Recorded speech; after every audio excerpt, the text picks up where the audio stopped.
Arr, mateys! Welcome to the Paramotor Podcast. Well, that part's not going to make it either. Hope not. Hey, welcome back. This is episode number 2 of the Paramotor Podcast, and today we have a slew of co-hosts with us. Back with us again, we've got Mitchell Graham. Mitch G, what's up? Who flies the Apache AH-64 Delta model. Too bad I have more hours in a paramotor than I do in Apache. That's not good for the country. Budget cuts. And today we also have our other full-time co-host. Don't fucking say banker. Don't say banker, dude. No, pro skydiver. Yeah, you can use that. I mean, that makes me look cool. I got a fucking desk job. You're a fucking banker. Don't say that. He's a pro skydiver. Clint, the Clintstonator. Clint Chamales. Happy to be here, Anthony, best paramotor pilot. You're a combat medic. I'm a combat medic. Clint professionally works at Chase Bank, but he also happens to have, what are you up to, like 1,300? Yeah, so I do work at Chase Bank. I do investments for JP Morgan, but it's a boring job, behind a desk all day. So for fun, jump out of airplanes, helicopters, balloons. I'm a professional exhibition-rated skydiver. And it's like 1,300 and something jumps, which isn't a lot. But it's 1,300 more jumps than what I have. Yeah, and I was going to say, if I did the math and I was to consider how much time you've spent in your life falling towards Earth. You know what? Have you done it?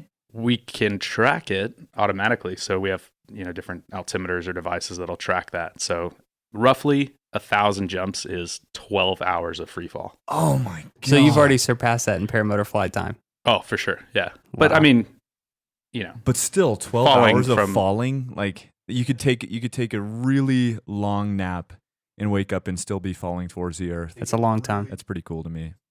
That's cool. Also, one of the goals, long-term goals down the road, assuming we can find it out, a legal way to do it would be to do a jump from a paramotor. That's been on my sites for a while. It's possible. It's been done, but we want to do it safely, of course. Yep. And have fun. But yeah, there's definitely some plenty potential of to do that. So yeah, I guess overseas it's kind of popular. Yeah, a lot of that. I've definitely seen it in videos. I've seen them take off from jet skis and picking up a jumper on the back of a jet ski with that speed. But I've seen them do it straight off the beach, kind of running, kind of hooked up with a rock climbing harness. And no, it's there's definitely something to it. So. And we have the lead meteorologist for El Paso here. Tom Bird. Thomas man. Bird. That's B-I-R-D. Yeah, who's a meteorologist, right? That's what I do, man. Shit. Every day. Tom is like, if a meteor is coming towards the Earth, you're the one that notifies the president, right? Yeah, not exactly. It calls Bruce Willis. And I also don't deal with, everybody thinks we do earthquakes too. We really don't. Huh. I don't Our tsunamis, we don't. No, when the Rio Grande overflows. We just deal with the sky, man. just with the sky. Clouds. What a diverse, amazing group. Yeah. So what have you been up to? What happened to your ankle, Tom? Oh, man, I was trying to hide the fact.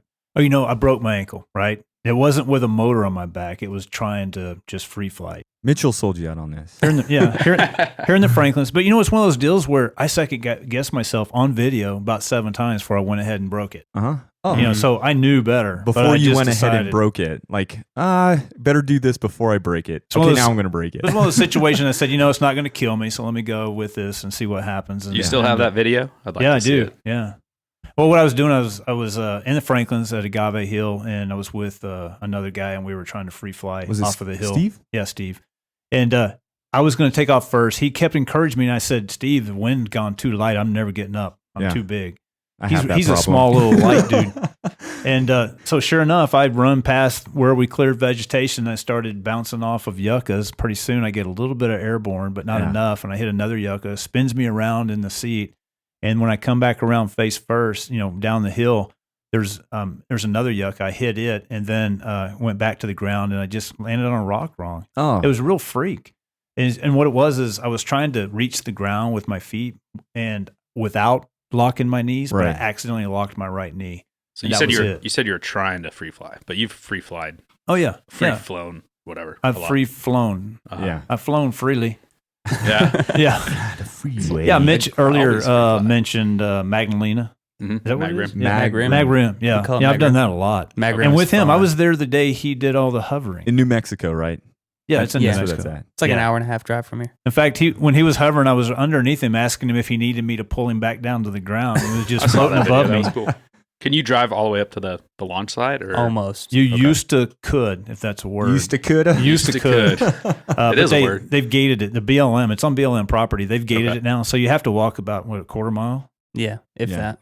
It's not bad, though. Okay. I want to do that so bad. I want to free fly. It's fun. When the forecast is perfect, yeah. The problem is so when I went to paramotor training, I waited a really long time for my motor to arrive. So I went ahead and did something stupid, which was order a mini wing. And I ended up scaring the shit out of myself. And I told you about that, right? Oh, yeah. I've seen the video. Oh, yeah. Okay. Well, I'm just going to tell the you rotor trolls. The rotor trolls. No, I climbed up on the Franklin Mountains, and this is, of course, one of the times where learning about weather is so important. But I climbed up. I went over towards the northeast side of El Paso. You were probably 2,000 feet above the surface of El Paso. It's like a 2,000-foot launch site where he was. And I figured I went to paramotor training, so I could free fly a mini wing. I'll just make it a sled ride and just glide on down to the bottom. And so I hiked up, and it was like pretty late in the evening. And by the time I got up there, the sun was setting and the winds were picking up. But I was like, I'm not going to hike back down. I'm just going to, how much easier would it be to fly back down? So, obviously hindsight's 2020. I totally, in hindsight, would have walked back down. Should have, for sure. And I had a brand new Ozone Lightspeed 17 meter, and I laid this thing out, and there was like prickly plants everywhere. I figured that there would be like a decent place to, kite the wing up, turn around, and send it. But once it got up, it started to drag me over like the leeward side of one of the ridges, and I was like, oh, I gotta go. And it was like, I'm not hiking down. I'm just gonna turn around and go. And so when I turned around and I started to walk down towards where there was this like near sheer drop off. I couldn't walk down it. So dangerous. So yes. Yeah, basically you're solidifying the fact that I don't really want to do that. I know, but gosh. Stabbed by cactuses and hard on your gear and breaking ankles. It's just... Now, the worst would have been to launch off that sheer cliff and then take a collapse and get slammed into the rocks and fall down the mountain. You're solo. It's just like... Do you need to fly with reserve? No, I have to. Always. Yeah. No, truly though, like when I went over the edge, at first I was like, okay, I'm just going to do it. And I had my GoPro on the entire time. And even though I have it in a private file on my YouTube channel and I'm saving it for a day where like, I don't know. When you get the guts to share it. To get the guts to share it. But the whole time I sound like a bitch. Like, I'm like, it's like, as soon as I went over the ridge, I had never experienced any form of lift. Like I've never had any sort of wind that was generating the lift. It's always prior to that been the motor that was taking me up. Yeah. But as soon as I went over the edge, that wind just like scooped up through the valley, and I could feel like my stomach sink. I was rising so fast. And there were clearly this was like not the day, not the time. The gust factor, the wind was only 9 miles per hour with a gust factor of 42. Jesus. Oh my gosh! So would you say that was your most scariest moment? In the sport so far? Oh, by far. And what made it scary was just the wing was all over the place. Terrifying. It was horrific. It really was. I don't know if you've had a scary time like that. So why didn't you break your ankle? Oh, yeah, what the hell? No, and that's the thing. When I came down to land, there was like all these things. There was just like rocks. I swore I would never make a stupid decision in paramotor paragliding ever again, and I do it every day because I don't have a reserve. Oh my gosh! But that would have scared me into buying a reserve. Good thing I'm the world's best paramotor pilot. That's why you don't need a reserve. Hey, wait a minute! I got a reserve he can borrow, Mitch. There you go. I will let you borrow mine. I will. No, wait. That a reserve. Mitch can vouch for my reserve. Right. Oh, you're talking about the one that was on your paramotor and half of the reserve was hanging out of the pocket? It's the quick release version. No, it's ready to it's go. The melted version. Oh yeah, because it got on the it's on my it got my net got loose, and so it rotated into my exhaust, and so that's my reserve right now. I'm hoping it works. Yeah. Hey, so I was talking about reserves. I guess I posted on Paramotor yesterday because I'm going to Utah next month, and you're supposed to repack those things, right? least once a year? Yeah, about a year. Yeah, because you're supposed to put new rubber bands. Isn't that right, Anthony? That's what you do with yours. Yeah. Okay. Do you repack your reserves? Grocery bags? I have once in about 4 years. I just wanted to kind of see how it works, and not. Well, you pack your own parachutes, right? Yeah, but I'm sure it's different. So in skydiving, we have a senior rigger or master rigger pack our reserve parachute. So I don't have any experience packing a reserve, especially this one is like you throw it out, and I kind of want to see if there's a better container for it with my setup. But which one do you have? Which reserve? It's a steerable one. So the Beamer 3, I think. Something like that. Yeah. And that goes for like $1,500 though, right? Only the best for me, man. Only the best. I'll sell it and buy 2 reserves and give you one. I think you should have one. Yeah. Oh, thank you. I accept. But no, I want to get that repacked. But I mean, how often you get your reserve repacked? I've never had a reserve repacked. You know what's funny? But I've only had mine for about a year, so I probably should get it done, but I haven't yet. Actually, I want to buy a bigger reserve because yours is a square, right? Or is it round? No, it's a round. I've never seen it. I don't know what's in my bag. I just have a bag. It makes me feel better.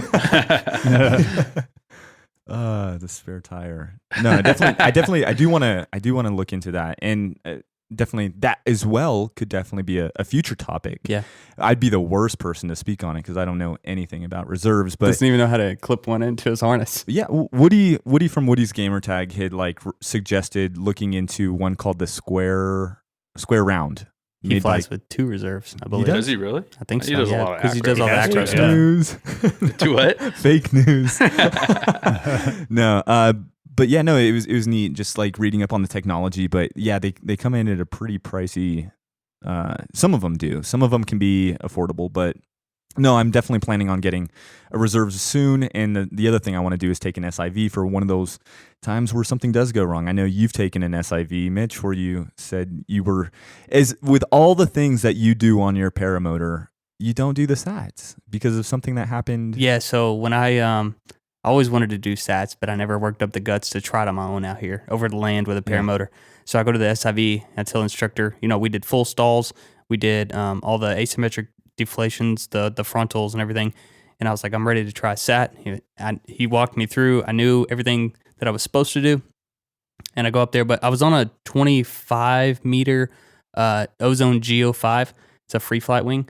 And I was at the bottom of the weight range on it, just inside the weight range. So I think that kind of contributed to what happened. But I pull the brake. And then I thought, I was supposed to get to a certain point with the brake pull and then pull just a little bit more. But when I did that, I did a Mac twist. So, which is stalling? Is it? So I stalled one side of the wing, right. But as I'm basically in a spiral dive and then stalled one side of the wing. So myself and the wing are horizontal compared to the horizon. And then the glider did like a 360. A roll. It burritoed on you. Yeah. Ooh. And it was really scary. Did you get that on video? Yeah. It's on my YouTube channel. It's SIV video. It's the only one on there. But when was that? When did you go through the course? This past spring, I think. And you would recommend it to any pilot? Yeah, at least once. Just newer, so kind of after some experience, or what? Yeah, after you get some experience and you're ready to start trying wing overs and stuff, go learn that SIV course. Right. It seems like it'd be a little bit crazy to go to an SIV like immediately because you should, I guess, focus on practicing the basics. You need to know how to spot land by the time you get there because like we were landing on a beach. Yeah, and you did it at what, Elephant Butte? Elephant Butte, yeah. So winched up from a boat. Yeah, from system. A boat. How much was it when you went? I paid like $600 or $800, something like that. For it's definitely worth it, but I mean, experience-wise, it was a free flight wing, not so no paramotor, right? You could use a paramotor wing, and then he'll just tow you with your boat. Do they do it with paramotors? I've seen them. So Tucker Gott took one like that. There are some. The SIV instructor that came to Elephant Butte didn't do the paramotor thing. So to me, it's more safer to do it with the free flight harness and towing, right? Because you don't have the weird torque compensation offset risers. Especially if you're going to do full stalls with offset risers. Like if you were to actually experience it, I'm sorry, I'm being facetious. Yeah, I get what you're saying. But no, but the reason I talk about not doing it with a motor like the course you did, I mean, you free fly as well, but yeah. I kind of really don't have any desire to free fly right now. So yeah. Do they offer them with motors, and what would you recommend? If I don't want to free fly, wouldn't you recommend doing it definitely with a motor? Yeah, you're still going to get all the same benefits. Yeah. It's all about the wing. It's not about the motor. Have you done one, Tom? No.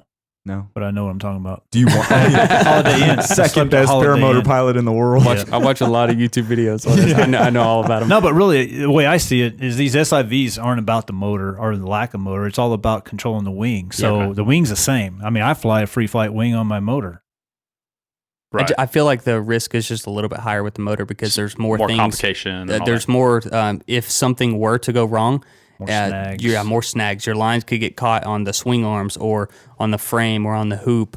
And then if you were to go into the water, have to throw your reserve and go in the water, now you have an extra 70 pounds on your back you have to deal with. Did anyone go into the water? No. One guy almost did, and he had a huge cravat on one side. It was causing him to spiral dive, and at the last minute, he was probably 200 feet up. He full stalled his wing. The cravat came out, and then he just barely made the glide back to the beach. Nice. It was scary to watch. So when you rolled your wing up, you were able to get it recovered? Yeah, because it was such a low E&B wing, Ozone Geo5. Basically, I did the stall, kind of went into a full stall, and then flew out of it. Is that the creepiest experience you've had? Was that SAT or I don't know? No, actually, that didn't feel as scary to me as a full stall does. I can't stand the feeling of a full stall. And when I watch guys like Woody and Andrew Fuller do full stalls on Facebook and YouTube, I'm like, above land.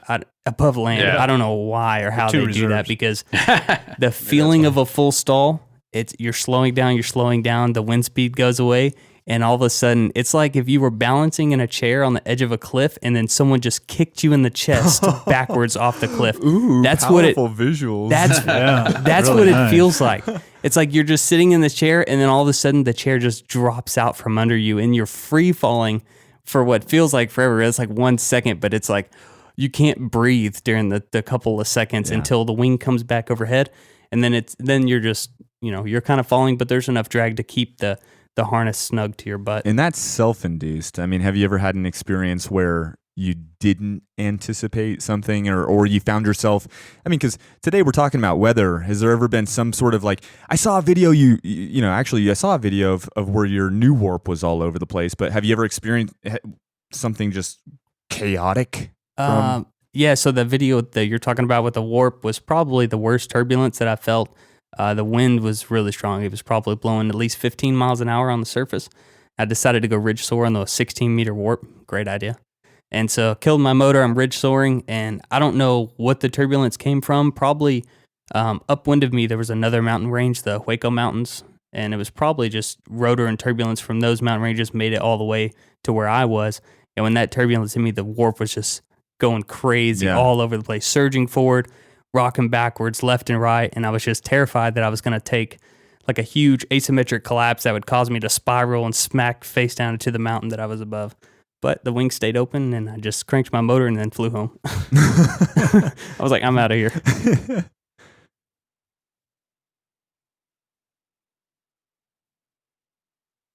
Got quiet.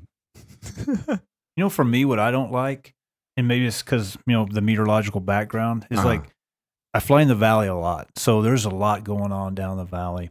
Because you got a mesa to the west, a mountain to the east, and down channel flow.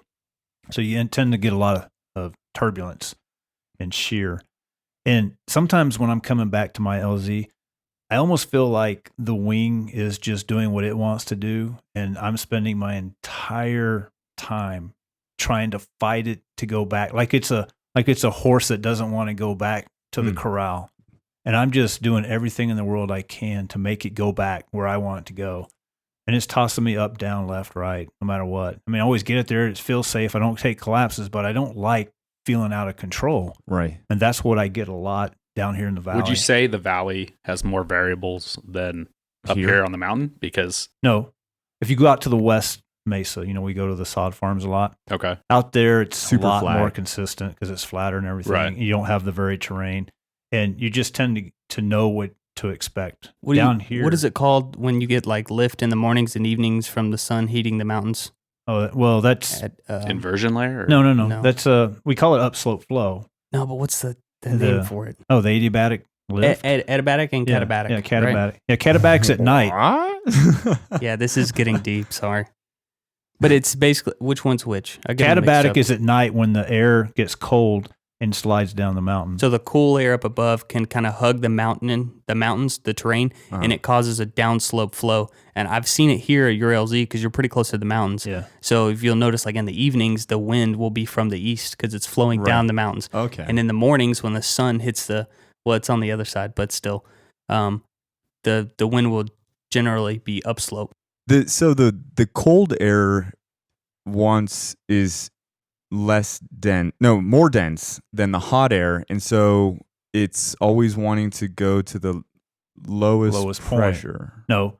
Okay, think of air as water. Okay. Right? Water. And also think this is what's probably the most important thing to kind of have a grasp on. Uh-huh. The air doesn't get heated by the sun.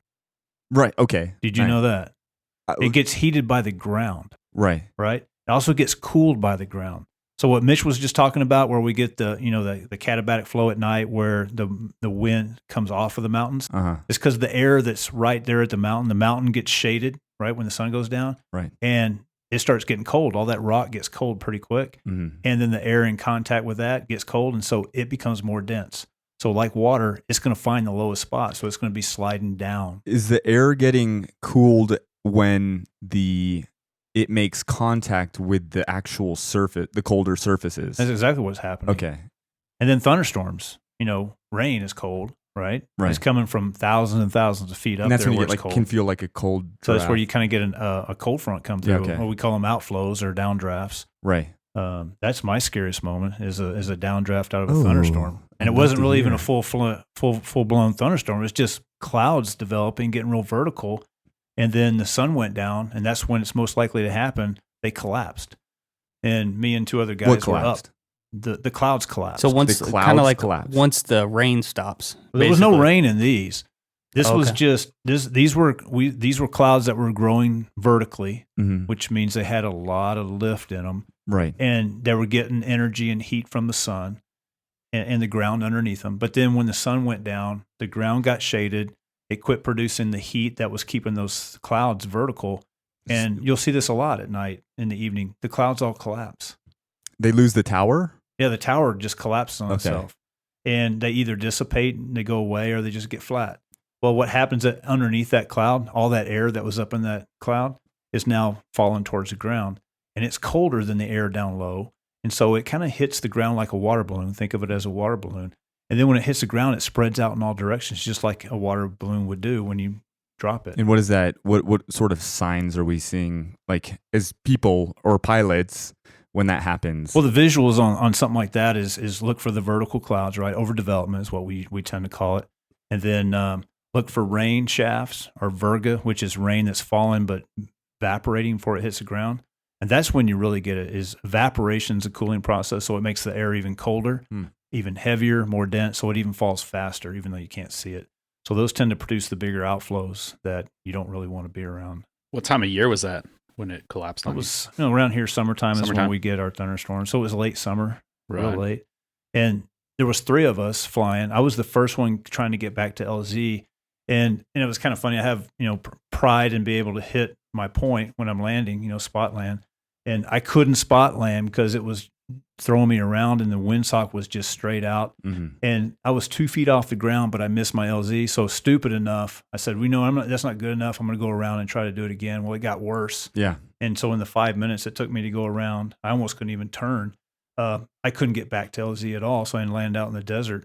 The other 2 guys ended up not getting anywhere near it. One guy, when he hit the ground, the wind was so strong it turtled him and he broke his frame. Oh, no kidding. Was this one you posted recently? No. This was probably 4 or 5 months ago. Huh. I heard another pilot talk about that. I think he was flying with you, but yeah, it seems one scary. thing I talked to Hadley because same thing happened to me. I got caught out by an outflow from the rain showers had just stopped, and and the outflow boundary hit the ground and shot outwards, and it was gusting, probably 20, 30 miles an hour. And I talked to Had about it, and he was like, "Did you know you can fly over those?"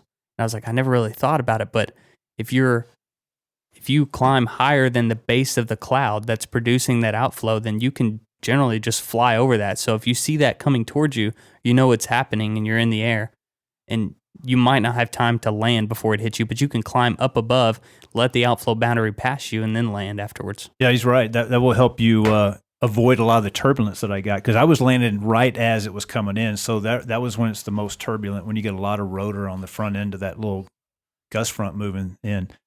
Had and the other guy were the two, his name was Bill. They were the other two pilots that were with me. They were way up high. They were above this gust front. So they thought it was fine and had even radioed the other guy and said, hey, it looks great down there. Let's cut off our motors and see if we can spot land. Well, I was on the ground fighting my wing. And so I radioed back up to them, don't cut your motors. It's horrible down here. And so they stayed up a little bit longer and let it go past them. And so when they came down, they pretty much just elevated straight down and didn't have to deal with the turbulence. They said it was smooth. They just couldn't make any ground. Just high wind. Yeah, I think of one other scary incident that actually involved Clint. That was weather related, and I went out to go kite, and I pull out my 17-meter light speed because it was, I don't know, was it gusting about 20? A little more than 20. Must have been 50, man. Yeah, 150 miles per hour. Yeah, and then out. So Clint and I headed up to the field, and the plan was to kite with a 17-meter light speed. But Clint also had his. You fly the 28-meter dudek universal, right? I do, and I did pull that out. And you pulled it out, and you regretted it. Yeah, it was a little too close to the road, and it yanked me around a little bit. But for a little ride. Just yanked you a little bit. Do what? What happened? Just yanked you a little bit. Yeah, yanked me a little bit. Onto my knees. All the way to the road. Yeah, pretty much. Yeah, don't drag a wing. Do you remember, were you That's holding fine. the brakes or was the wing I don't inverted? remember Or anything. You know what? It just happened so It fast. flipped over and the nose was laying on the ground and I kind of. and then you were pulling brakes. Oh, dude. Because that makes it worse. So you set up a nice wall for yourself. Set up a nice wall and I was upwind of the wing and Otherwise known as a windbreak. Yeah. on the wrong mobile side, windbreak. Oh my. So yeah, gosh. but it goes back to the weather here, man. It's variable as F. I mean, there's never a nice, 7 to 10 mile per hour, wind that we can just kite in. It's not that coastal breeze. I was going to say, So when I first got into paramotor, I was so jealous. You watch all these YouTube videos of people kiting, man. They'd keep it up, all day long, and they'd just do anything they wanted to it. They didn't even have to pay attention to the wing. It just stayed up. And then we're over here fighting it every minute. Yeah, definitely. So I did training in May, and I was in Corpus with Power to Fly USA and on the beach, and we flew pretty much all day long. And it was just nice, steady wind and, reverse launches. Kiting on the beach is a joke. My 3-year-old could do that. Yeah. It was, but it got me up and running really quickly. Yeah, compare. Yeah. Reverse launches. And then here, I just fly when it's, dead calm, and it's been forward launches every single time. So if you come to learn to fly paramotors in El Paso, you could be the 2nd or 3rd greatest paramotor pilot in the world. We may take you to Corpus or Yeah. somewhere. But no, it's very variable here. So I haven't gotten a lot of kiting practice since. Well, Since if getting you into the fly in sport. a place like this, anywhere in the inner mountain west, the Rockies, you're going to develop a skill set that coastal flyers don't even know exist. We've also got altitude working Yeah. against us here. Oh, yeah. We're True. at 4,000 feet at this field. I'm jealous of watching the dudes on YouTube flying 16-meter wings at sea level, and they take off in Oh, I like 4 know. steps. Yeah. Here I am sprinting like a freaking marathon Oh, runner with my yeah. 16-meter wing. Oh my gosh. Trying to get off the ground. Or landings just coming in so fast. So hot. Yeah, even I noticed that because I recently went to California to go and fly. And when I went out there, the very first place I flew before my exhaust cracked was, Been there. yeah, you were there recently as well, exhaust cracking. But no, when I flew, it was like the air was just so thick. Like it. I heard that. Hey, where's that pizza at, man? You Someone's hear hungry that? over here. That was Tom's stomach. If you guys heard that. Oh man. But yeah, no, here it's definitely, it's not just the weather. It's not, there's other factors working against you. You've got the mountains producing some sort of weird effects. And then to cap it off, we've got an elevation of 4,000 feet. And then the density altitude with the temperatures here in the summer, once it gets really hot, then it puts the density Higher, altitude. Yeah. Yeah, and Somewhere- I want to go up to like the mountains in Ruidoso, and that's 7,200 feet. And I was like, man, I don't know how it'd be to fly up there. It'd be running my ass off to take off. You But, need some wind. Yeah, for sure. So one of the things is that all of us here sitting in this room recording the podcast today, we all fly together. And I know that whenever we're curious about the weather, we do reach out to Tom because he is the group expert. Sometimes I feel guilty bugging him because we don't pay him money, to give us free paramotor related forecast. Not that any of us could afford it. I don't feel that guilty because it's usually like 24 hours later. I get the response. The bad part is I'm not nearly as connected and into social media as you guys are. So every time I see a request for help, it's yesterday. Yeah. But that's the whole reason why I got into paramotoring, being a meteorologist and sitting at the desk 8 hours a day forecasting. I also go out on forest fires and stuff like that, and I have to know micrometeorology in the mountains and how the air is affecting fires and stuff like that, and it keeps people safe, keeps them from killing themselves and getting burned over and dying. And so I really wanted to know exactly what I was doing there 8 hours a day, telling people what the air was doing. I said, well, the only way to really know is to get in it and experience it for yourself. And so that was really my main motivation for becoming a paramotor pilot myself. Yeah. And also, like, when you're this area in particular, El Paso, how would you compare it to the rest of the U.S. as far as meteorology goes? I mean, because there's weather. Aren't there like what? Very variable. No, I think it's very variable. Just growing up here my whole life, but can get scary. Yeah, well, when you're forecasting, part of it's, of course, the science and your education, but there's a big part of it that's art. Right. And art is basically local knowledge. It's finding out what does the weather do here versus in Kansas, versus Florida, versus the coast, inner mountains versus the plain. Right. And here we've got very complicated air movement because of our terrain is so broken and scattered. And we're landlocked, and that usually creates more intense weather because you don't have the constant like, I know coastal regions generally have more favorable flying conditions, or is that? Oh yeah. They're more consistent. Right. Exactly. I think Clint just said our weather is so inconsistent here. Right. And when we're talking paramotoring, where really most of what we're talking about is the wind, right? And we're talking about the stability, how the air moves.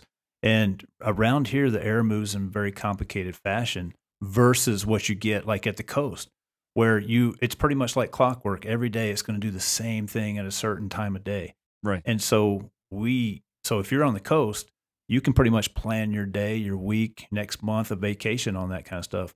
But around here, you can't do that. Even as a meteorologist, you can't predict. Is it still very challenging to predict whether that to the average person appears as though it just came out of the blue?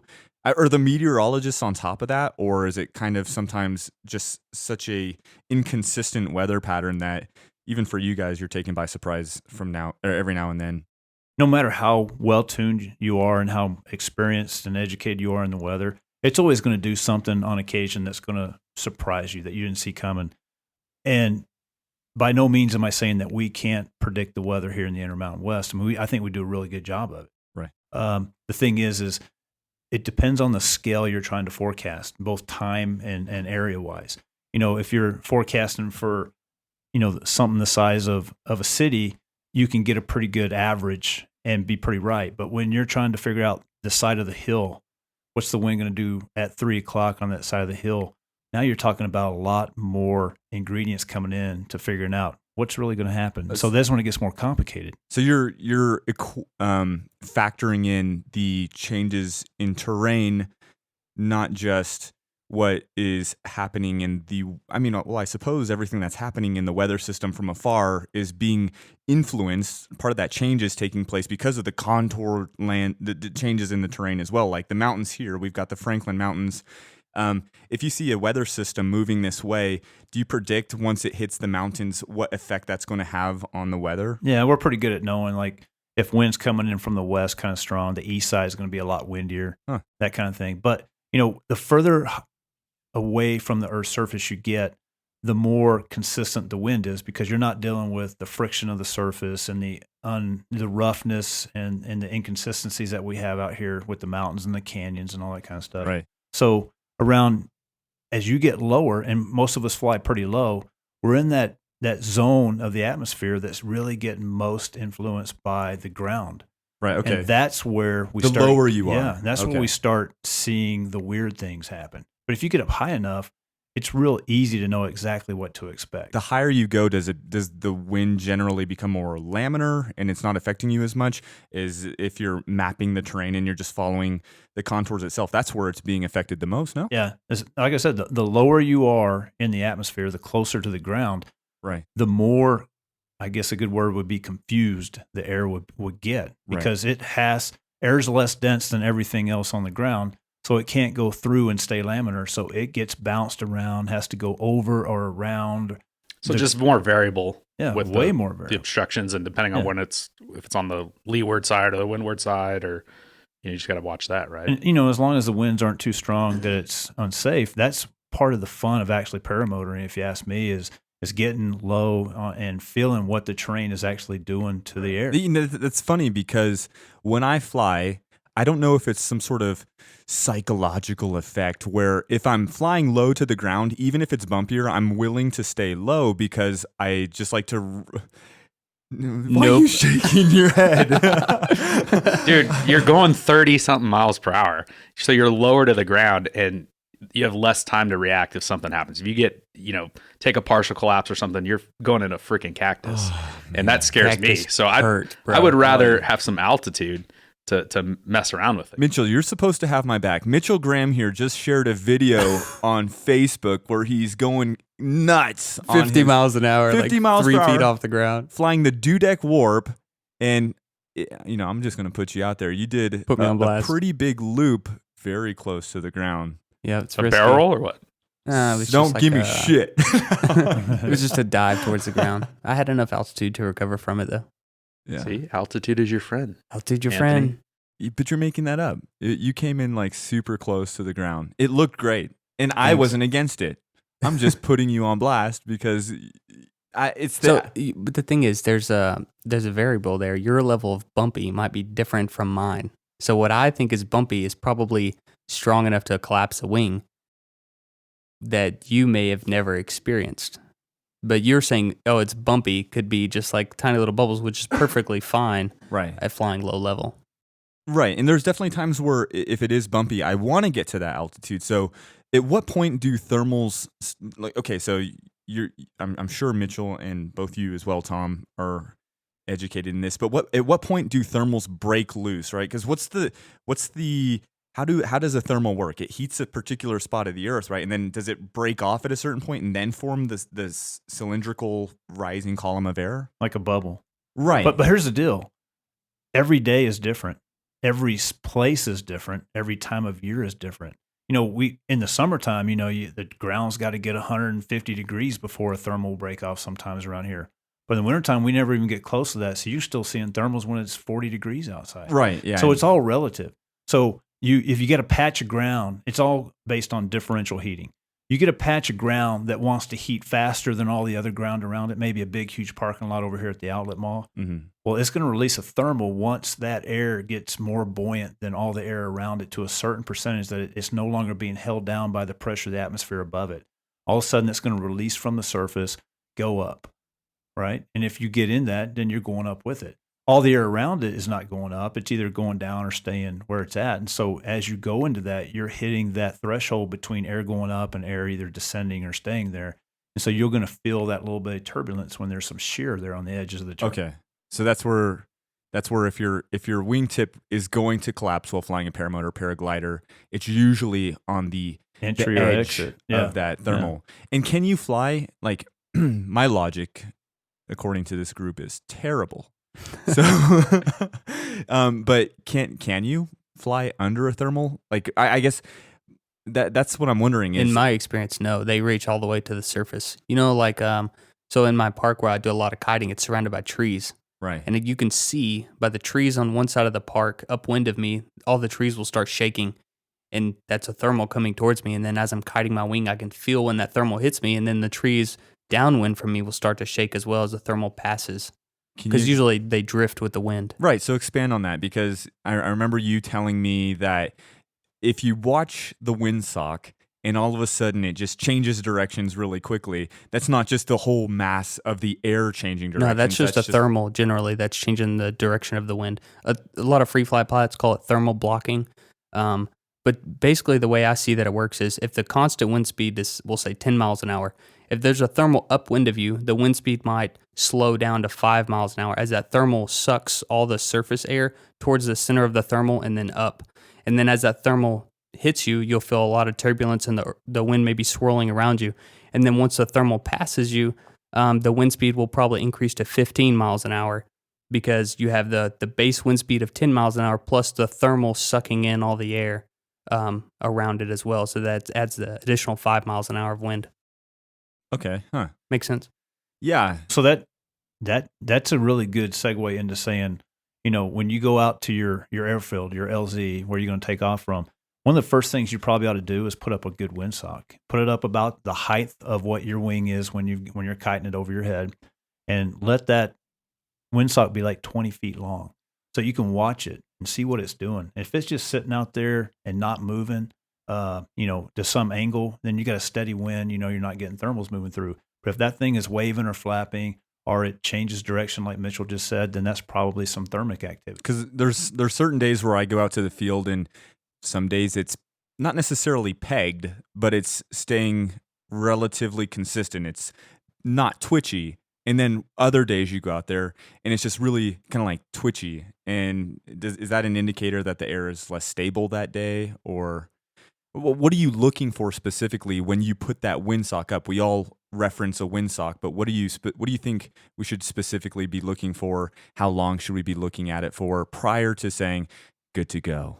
Well, I usually have mine up about 10 minutes before I'm, clipped in and ready to go. So that gives me a good read on the character, what I'm going to experience when I get off the ground. Because, we keep talking about, everybody looks at the surface winds and go, oh, the forecast says this, it's good to go. But you got to look off the surface too. Right. But, it kind of depends on where you set your wing up. If you're set up to where you're getting turbulence off of trees and stuff, your wing's going to look weird. I mean, your windsock's going to act strange, even though it might be nice, smooth, laminar wind. So you really got to read your surroundings first and say, okay, this is a good place. It's going to be representative wind of the air movement without turbulence based on a building or a tree or a hill or something like that. So be set up there and then watch it for a while. If it's just, out to one direction and it never moves, then you can pretty much expect there's probably going to be a fairly smooth flight. But if it's angry and twitchy, like you're saying, then maybe there's a lot of movement that's shear or turbulence or the thermal activity. And so maybe you're going to expect a little rougher ride. Right. So that is the sort of thing that you will do upon getting to the field. However, there's a lot that goes into it prior to even arriving to the field. There's different places you can reference the weather. You can go to what's the website. Well, first of all, you can go to a mobile app like Windy. You can go to a website. That's what I use. I use the Windy app, and then I check the National Weather Service 3-day forecast. And that references all of these applications. You would know, obviously. Right. It's referencing stations on the ground. Is it referencing balloons? What is it checking to? Okay, here's when you look at Windy, and I look at Windy too. I like it a lot. That is nothing but model data being ingested. There's no meteorologists. There's no humans tweaking that information and making sure that it's accurate. Right. And so you got to know that going in. When you're looking at the Weather Service, National Weather Service, which is weather.gov, then you're looking at stuff that actual meteorologists like myself are actually creating that based database off the information, based off of model data, right? And our knowledge of what we're doing. There's 122 offices across the country, Weather Service offices that do this kind of work. And so when you go to weather.gov, you just click on. There's a big map of the country. Click on your area, and you zoom into that office's website, and then you just start going to their forecast, and you're looking at winds and forecast. Aside from paramotor pilots, who are you serving as far as, is it all aviation related? Like, is your information being used by commercial airliners, or are they referencing a different system? Both. They use us, but they also hire their own Met staff. Okay. All the public forecasts across the country, like you see, every night on the news or in the paper, that comes from us. We deliver that, and they repackage it, and you get their pretty people to say it because we're all ugly. I bet the wildfire services and stuff reference you guys for the direction or things? Yeah. That it would Every day we do wildfire forecasting, weather for wildfires. Right. I myself am specially trained during the summer, during the wildfires. Huh. I go out in the field for 2 weeks at a time, take a tent, sleeping bag, computers, printers, everything I need. Paramotor. I wish. Got there a paracamping trip? No, but really, I'm out there with the crews, with Right. the overhead team, and I'm in the woods for 2 weeks, either being hot or cold or whatever. Right. And I'm with them, and I'm doing exactly what I do in the office, but I do it in the field. Right. And I'm briefing every firefighter before they go out on the line. Yeah, Tom, would you recommend Windy, or what app would you recommend? It's funny if you listen to Kyle O'Glee, he just did a weather vlog. I don't know, 3 weeks ago or so, maybe a little longer. And I've talked to him a couple times, and I'm surprised he used the exact same stuff I use. You pay for XC Skies, which stands for cross country skies, and it's more for paragliders. But the weather information that we use is the same. We just look at it a little differently. But the really great thing about that is with XC Skies is you can see thermal strength based on the large scale. You can see winds aloft, and that's really important is winds aloft. Is looking at the surface, right, is one thing. But we don't fly on the surface. We fly, 500 feet, 1,000, 3,000, whatever. You got to know what's going on up there, and that's what XC Sky does really well. So that's an app you can download?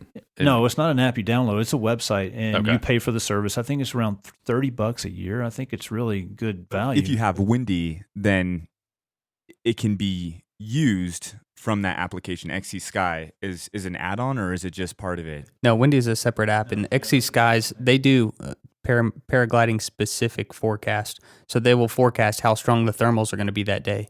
They'll forecast how high the thermals will go, and whether they predict that you will be able to stay up while free flying and go actually fly cross country.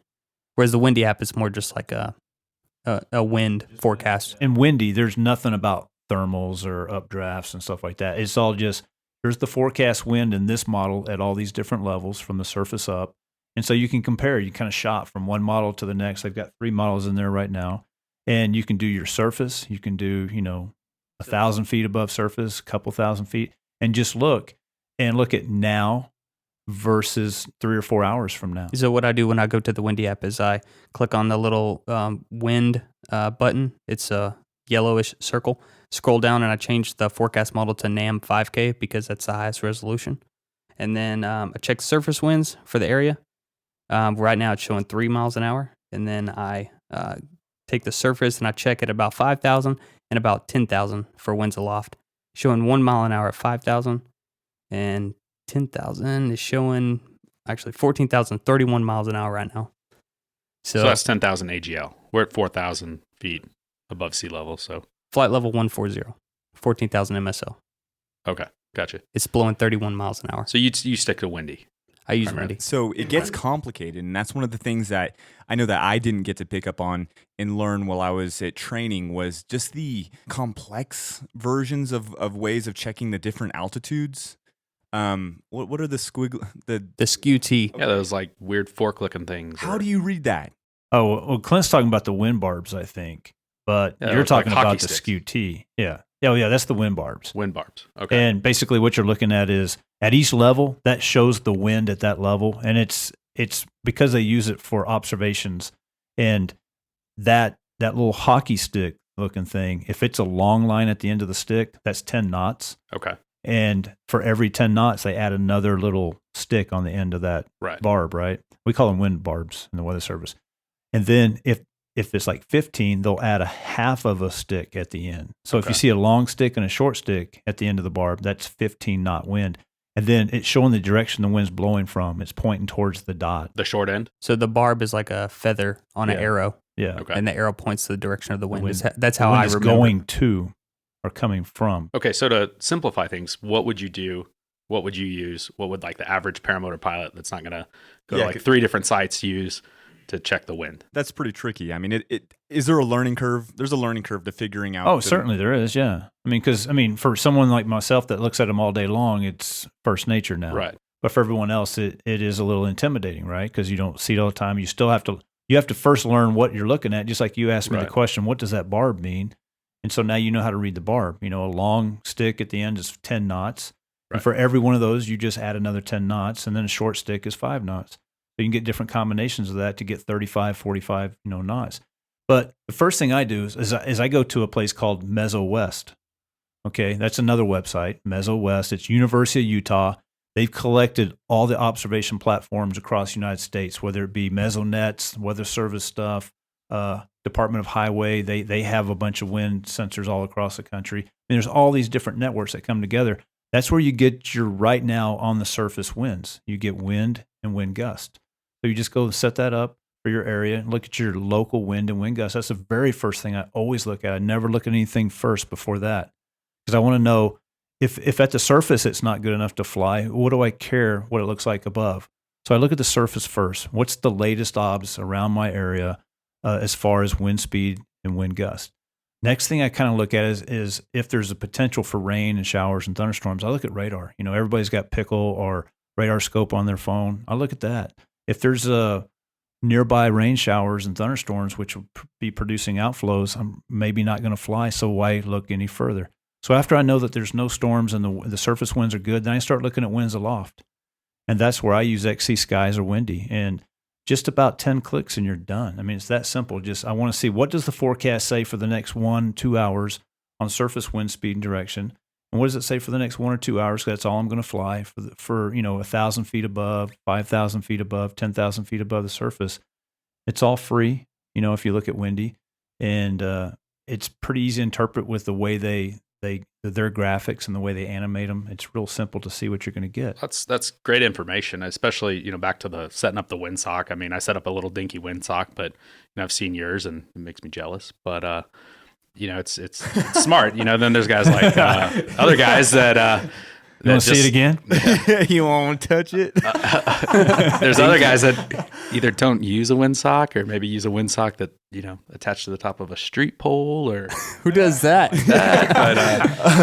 Is that us? 2 people. That would be us. I mean, 2 people in this room have a Windsock that's just slung over the top of a light Mitchell's bulb. idea. Yeah. Well, I stole his idea, but it took me through 2 throws to get that one Windsock up. But it's always up. You don't have to set it up and take it down. We're not officially suggesting or recommending to any of our listeners to do this, but do this. Don't go vandalize public property. No, but get that long Windsock is definitely helpful. So, I had a blue and white Windsock that was just like the one I have now, but it was blue and white. I could never find it. I'd get up in the air and I'd fly around and I'd go, dang, I don't know where LZ is. So I got this one now. It's Hunter Orange. I mean, it is the brightest thing in the face of this earth. And I can be anywhere in the valley, and I just start scanning the horizon, and I find it. Yeah, it helps me find my way back so easy. Mitchell, what is it you reference when you're flying a helicopter? Is it a tetrahedron? Or what are you talking about? Tetrahedron. They use those in skydiving. Clint knows something the pilot doesn't know. Yeah. Yep. Stop asking Mitchell. Yeah. No, that's funny. No, tetrahedron. So they have them at big drop zones, and it's like a pyramid looking thing on its side, and the top points into the wind, and then so you land in the big area. The back end is larger, and come out the tip. That sounded bad. But no, Windsock is opposite. You come in the small end, and you go out the head, or whatever you want to say. But yeah, man, when I first started learning how to fly, and I was getting trained, I kept getting confused. Like here I am, a meteorologist. I'm supposed to know how the wind works. I kept thinking, I'd look at the Windsock as I was coming into land. I would get it exactly backwards. I would land with the wind, thinking I got to land the way the Windsock is going. And you actually land the opposite of the way. And so I had to set up a mantra for myself. So I would quit doing that, and I'd just say land towards the pole. Follow the Windsock into the pole. I was doing the exact opposite for I don't know how many flights. And some people say eat the carrot. Is that nothing? Nobody's heard that? Do you eat the carrot tip first or head first? I eat it all. As far as reading the Windsock goes, you check the application. Have you ever flown where you just didn't feel like it was necessary? Like you step outside, it's just a beautiful, calm day. So much so that you don't need it. The answer to that question is yes. You still check it? No. What I'm saying is I've done both. I mean, I've looked out and go, I don't think this is going to be a great day to fly, but it's not going to kill me, so let me give it a go, right? And it's been like one of my favorite flights. I mean, it just will surprise you. No matter how well you understand what you're getting into, it still isn't always exactly what you expect. That's actually ticked me off when I think it's going to be windy and I don't go flying, and then Tom sends a picture. It's butter smooth up here, and I'm like, son of a bitch. And I can tell you, I didn't expect it to be either. But I said, let me just see what we get, and it's like, whoa, this is unexpected. It's great. And there's definitely times where I check the application. It's like it appears as though from the information I'm given on the app that it's not good for flying. And it's like you look out the window and it's like the leaves aren't moving. And then you watch it for hours and it stays what appears to be calm. Here's the way I do it. When I'm sitting at home and I'm going, okay, am I going to fly this afternoon? I say, when I get to that point of go or no go decision, I say, is this kind of weather dangerous? Going to potentially kill me? No. Okay. And then my next question is it going to be a great flight? Maybe, maybe not. So I go out there, and if it's a not a good flight, I can land. Right. As long as it's not going to kill me, I can always say, no, this sucks, I'm out. And that's exactly. I've done that recently more than once. Yeah, I've landed out multiple times as well. And that's what Mitchell, because I know that when I started flying, I would hit up Mitchell and I would say, I want to go flying, and you would often recommend, like, if you think it's good, kite it for a while, and if it's good, just do a lap around the pattern, and if it's just kind of work your way from there. Yeah. You got to experience it too. You can read forecast all day long, but until you've actually flown in it, like Tom said, you don't really have a full understanding of it, and you just learn that through experience. Yeah, so for me, I'll check out windy, and I'll see 3 gusts into 15, or when it gets orange or red and bigger gusts, I'm like, I don't even want to mess with it. But more than likely, it could be just no gusts at all. So it's not as accurate as it's a model. Say. Yeah, okay. That's just a model. Let's go fly. Screw the podcast. I got to learn how to bleep things out. But no, yeah, I say we go fly. So let's wrap this shite. What are we gonna do when we go? What are we gonna do? Who wants to go where? We're gonna send it. We're gonna do wingovers, barrel rolls. Let me borrow your reserve. We're gonna fly. I'll teach you how to do it. 50 miles an hour, 3 feet off the ground. I've got no trimmers and I don't have a speed bar connected, so I'm slow. Okay, so we all need to get side by side. Mitchell can go off and be the hero, be the finish line. If I'm side by side with Tom, I'm gonna stall my wing. Yeah. No, you're not invited. No, so you go. Go be cool somewhere else. You go way up the way and then head towards us, and we'll just race. I bet towards you. your Universal will be the second fastest wing out of the group, yeah. Even though it's the largest. Yeah, no, I've been really impressed with the trimmers and. Fuck you, dude. You didn't even. I thought you were bringing us pizza to help the wing loading out. It's not the weight of him. It's his motor. It's the motor. I do fly a pretty heavy motor. Yeah. Because I can handle it. Yeah. Like you guys. You know what?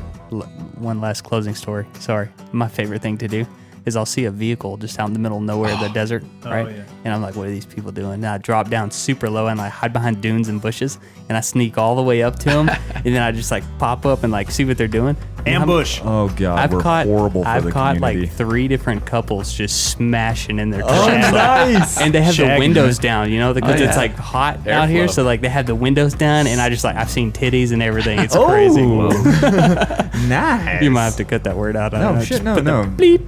Out in the desert where I fly, I'm worried about doing that because everybody's shooting. Oh yeah. I'm afraid I'm gonna come up and they're gonna skeet. Incoming. But hey, thanks for listening to the Paramotor Podcast today. That concludes episode number 2. Hope you learned something about the crazy weather systems we have to be mindful of as paramotor pilots. Make sure, if you haven't done so already, to head over to facebook.com/the Paramotor Podcast. The Paramotor Podcast. The Paramotor Podcast, and hit that like button. And that's where I and the gang are going to give you heads up on what episodes are coming up, and we're going to share some links. If you'd like to support the show, go ahead and send us a message. Give us some ideas, and we'd love to hear your thoughts. Until next week, Anthony out. Mitch out. Clint is going flying. And Tom doesn't think you know which episode this is, but I'm out. Yeah. Thanks for listening. Bye-bye.